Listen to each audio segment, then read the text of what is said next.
Hey everybody, Matt Burke here. Today I'm going to be reviewing Absolute Batman number 2. Picked up the first issue, thought it was awesome. Yeah, man, and it kind of ended with a little spat between Alfred and Bruce, and this is a really cool cover I got by Nick Dragotta. I'm hearing lots of good things too from the LCS. A lot of people are picking it up.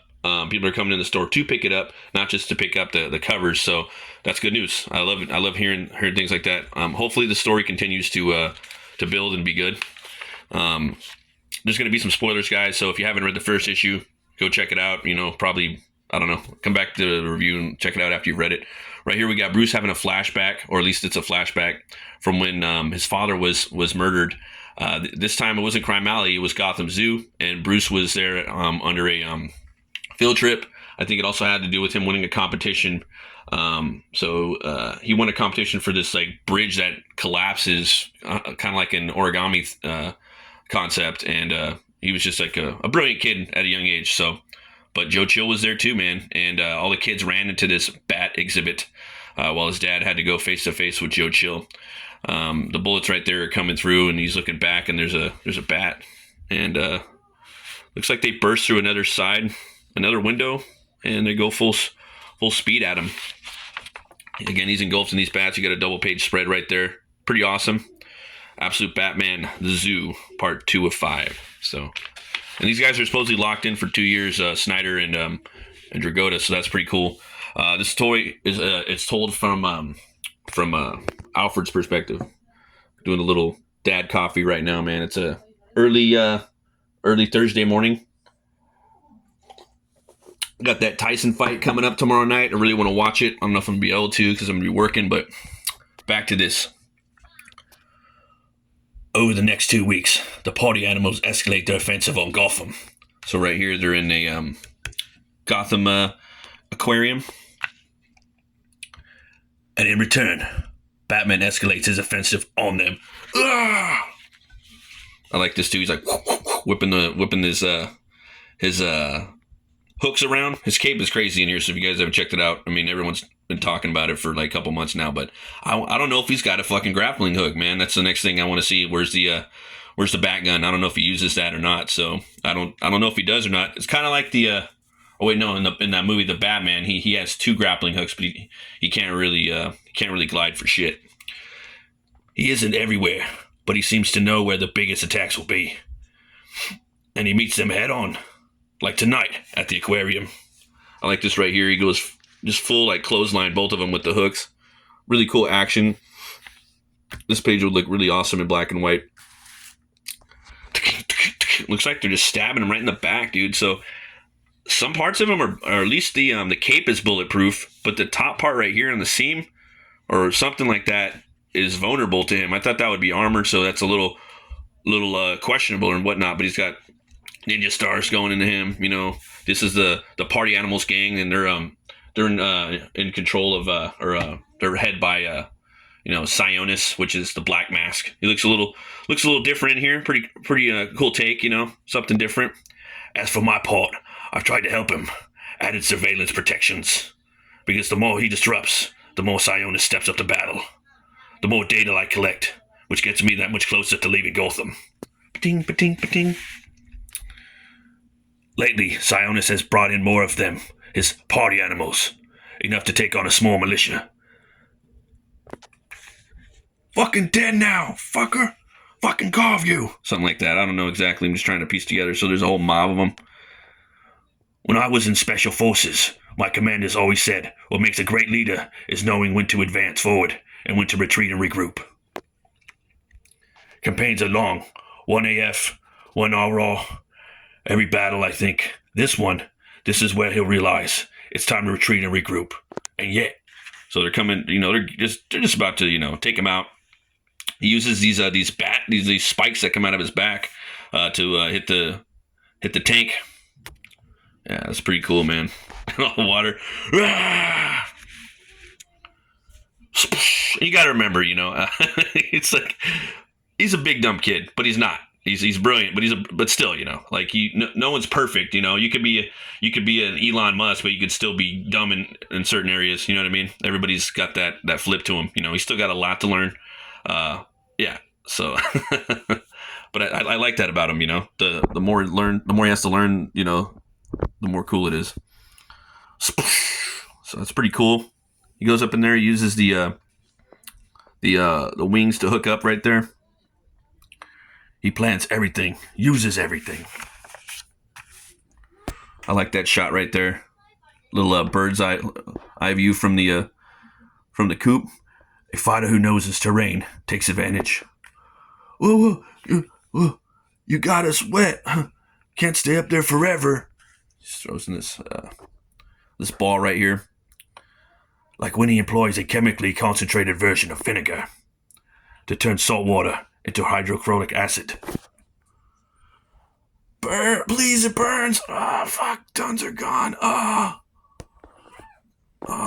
And he's just like, I do like his page economy. He does. He gets a lot out of a page and does it pretty interesting. I'm really digging his layouts like that. You know, just squeezing in those little panels where you can, just the little beats. You know. Because, you know, we're telling stories here. Not everything has to be, you know, a big splash or just like 5 panels, you know. Some people have like a rule where they have a certain amount of panels per page. I think that's very limiting to the imagination, you know. As a comic book illustrator, you don't want to have too many rules. I understand you got to have a, you know, a style and some people have like a code type of thing that they, you know, but yeah, I think that's really cool the way they do that. So he has a stash houses all over the city. Not many. Not one, but many caves. I've been able to pinpoint more than a few. But from his movements, I've plotted a line on which the others might be located. You gotta be fucking kidding me. And if anything, it's certainly committed to the bit. So he's got the new bat signal, you know, all lined up where his target's gotta be. It's kind of cheesy a little bit, you know. It's fun. When he's not the bat, his routine is monotastically tight. He goes to work, then vanishes into the shadows. There's a rumor he meets with the Red Hood, a suspected resistance group. But the truth is, he's a man alone. He even stays clear of his mother these days. He breaks from routine only once during these weeks to make a stop that catches me off guard. Blackgate Penitentiary. So he's going in there to see somebody. This is kind of weird, you know. It's like this is one of those WTF moments. To visit Joseph Chill, his father's killer. When he says to Chill, I don't know. I have no visual, no audio. But I can imagine, and I can only like him more for it. Another weekend, my handler tells me I have to drop protections from Batman. They say it's become too violent of a factor. I consider pushing back, telling them Batman has helped my mission. That, in fact, his provocations have helped me from a new theory on who Sionis is. What is part of, I think about making my case. Instead, I remove the protections. Soon after, the party animals find the caves in the empty high-rises as I did. So Batman's got these caves throughout the city and these kind of, it looks like there might be structured right in the heart of Gotham. So he doesn't have one cave, he has a multitude of these hidden floors. I forgot what floor it is on each, I think most of them have penthouses that are still under construction, so he's, you know, they're like his makeshift caves. So I try to picture Bruce up there. At the moment, he finally understands when he sees and gets the message. Return and regroup, Batman. R and fucking R. Boom. But that moment doesn't come. Come on. And then it hits me. And then it hits them. Holy. Maybe that's what he is. All he is. One long advance forward. Batman is fuck. That's like, that line's kind of, I don't know. It's kind of funny. But I do like this, though. Reading Batman, you're always looking for ways to kind of, show the symbol, show his silhouette, little stuff like that, It's always fun. It's a good shot right there, too. That could be like a cool little t-shirt, Then we have Jim Gordon right here. Looks like he's an ex-Marine, United States Marine Corps. You got the new Bullock. You know, he's a little younger in here too. He's bald. You have his daughter Barbara Gordon. She's in here too. He's a mayor. Again, he's using a lot of the economy of the page. You know, it's a lot of talking, but it's giving the backstory on basically how Martha. So Martha comes in, Martha Wayne, and they share a stove, and they're talking about how, you know, Bruce, how he's doing, and you know, he was engulfed by bats. So he's talking right here. You know, I still think about it every day, Mar. When I found him, bats can be solitary, or it can be social or solitary. I didn't see him at first. I didn't even know he was there until he screamed that scream. So they were just literally engulfing him. You know, that's a new take. So, you know, she's asking who he is. You get this little flashback scene right here of